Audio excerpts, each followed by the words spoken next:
Попытка разворота в неположенном месте стала причиной крупной аварии на улице Тихорецкая. Там столкнулись Мазда и Рено. Один человек пострадал в результате этого столкновения. Какие травмы он получил и как именно произошла авария, уточняла Алсу Ахмедзянова. Ехал, спускался с моста. Выехала машина передо мной. Водитель Мазды купил старенькую иномарку буквально неделю назад, чтобы возить пятилетнюю дочку на гимнастику. В этот вечер как раз вез ее домой после занятий. Но на улице Тихорецкая прямо перед его автомобилем неожиданно появился Рено. Удар был сильный. Больше всего мужчина испугался за дочь. Там движение прямо и направо только у них. В принципе, там вот светофор.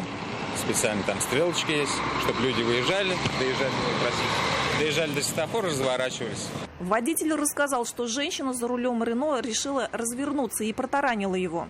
Пострадал пассажир, виновница. Но она не объяснила вообще, зачем решила развернуться или сэкономить? Я даже не спрашивал. Понятно, что сэкономить время. В результате удара мужчина-пассажир Рено получил ушиб ноги, но в больницу ехать отказался. Всю картину предстоит установить на детальном разборе в ГИБДД.